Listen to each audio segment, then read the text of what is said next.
Welcome back. The finance minister of France says that Europe should not be dragged into President Biden's promise to block construction of the Nord Stream 2 pipeline should Russia invade Ukraine. This confirming that there is not, in fact, a united front with the U.S. and Europe in using the pipeline as leverage to stop Putin from invading Ukraine. President Trump joined me yesterday on this program, and he talked to us about how he tried to warn then German Chancellor Angela Merkel against partnering with Putin as well. I really tried to convince her not to do the pipeline deal because I said that Germany would be absolutely a hostage, and that's what it is, a hostage of Russia. I actually jokingly gave her a white flag early on. I said, here's a white flag. She said, what's that for? I said, that's surrender, because you surrendered to Russia immediately when this deal is done. Now they're going to be paying a tremendous price. Joining me right now is Wisconsin Senator Ron Johnson. He is a member of the Budget, Homeland Security, and Foreign Relations Committee. Senator, it's always great to see you. Thanks so much for being here.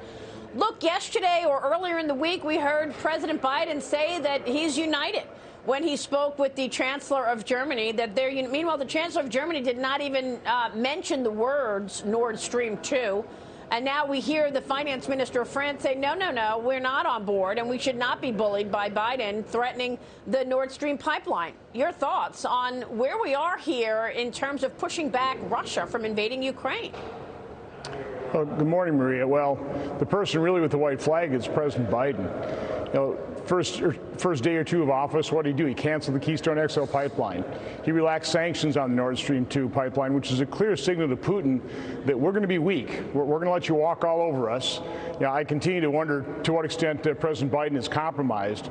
But just about every action he has taken as president has weakened America. He opens the border. We have an unbelievable, out-of-control flow of illegal immigrants, out-of-control deficit spending, 7% inflation, a 40-year high, the embarrassing and dangerous surrender in Afghanistan.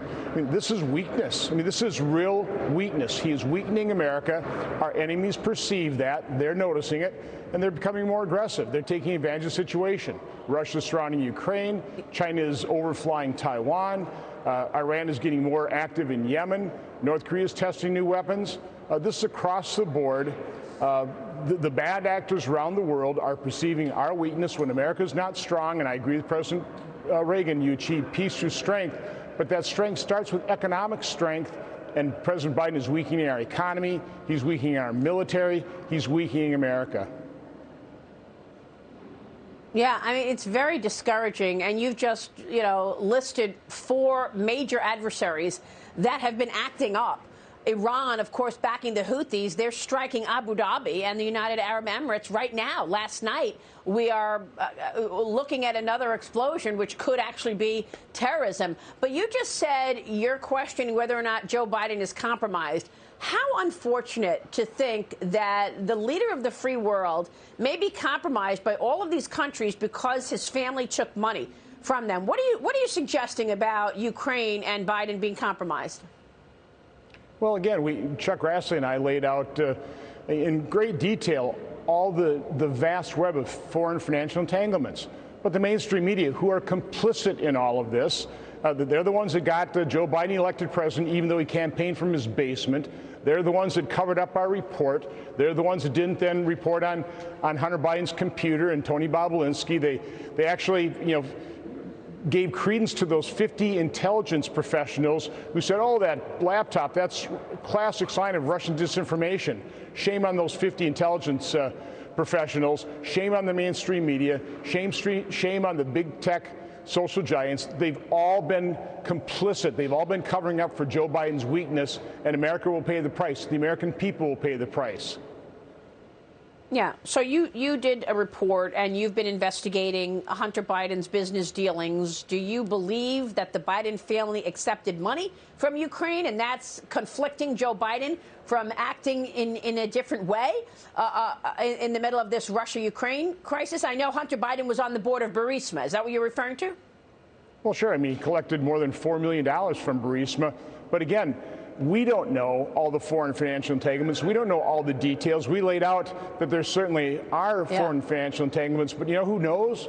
The Chinese intelligence, Russian intelligence, Iran intelligence, probably North Korean intelligence. All these intelligence agencies know exactly what Biden Inc. has been up to, who they've been in bed with, who they've done business with, who they've received millions of dollars from.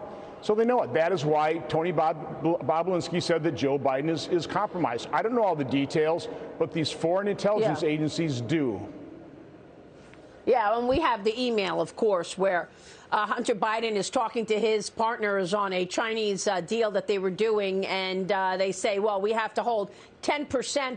That H will hold for the big guy, which was Joe Biden. Meanwhile, you're also investigating Anthony Fauci and the origins of COVID-19. Thank you for doing that. Joe Biden has yet to bring up the origins of COVID-19 with Xi Jinping. Now we hear from the chief of the World Health Organization, Senator. He's claiming that he's stressed the need to investigate the origins of the pandemic to Chinese officials. As House Speaker Nancy Pelosi is refusing to hold China accountable for now 900,000 deaths in America, millions more across the world. She has not had one hearing on the origins of COVID-19. Have you had hearings on the origins of COVID-19 in the Senate? I know you've done hearings and had Anthony Fauci talk about gain of function, but who's investigating how this pandemic started? And where are the hearings? Well, we're trying to do it from a minority position, but we're not getting much cooperation from our majority, the majority Democrats in the Senate or in the House for that matter. So it's obvious. What we've already seen from all the redacted emails of Anthony Fauci, he covered this up. He knew this. He was certainly suspicious of the fact that the dangerous research he funded might have, in some way, shape, or form, led to the coronavirus. He wanted to cover that up. And he did a pretty good job of it. He co-opted the media, he co-opted medical journals, he co-opted other scientists. COVID has revealed so much corruption in our federal health agencies, in the medical journals, in our medical establishment, and of course in these international organizations as well. So this is way too little, too late. I think what's happening, Maria, is the dam is breaking, the truth is getting out. These people, I call them the COVID gods, let's call them the COVID cartel. They can't afford to be proven wrong. The body count is way too high. 900,000 people in the U.S., more than 5.5 million people globally. They've been wrong. They didn't push early treatment. These vaccines are not as safe and as effective as we all hoped and prayed they would be. They're not willing to own up to that fact. They're clinging to their failed mismanagement of this pandemic. And they're not going to admit they're wrong. And the problem is because the media and the big tech giants are complicit in the cover-up, in the censorship. They're not going to reveal these things as well. So it's going to be very difficult to prove how wrong all these people have been. So if you win, if you get the majority in the Senate in November, are you also going to investigate big tech for the censorship? Oh, we are investigating. I mean, we are sending out oversight letters. We're gathering information. We've requested the redacted emails from the FOIA request. We're getting them in dribs and drabs. Okay. We're demanding greater access. Okay. But no, so I'm on the case now, and I will certainly be on the case for getting reelected.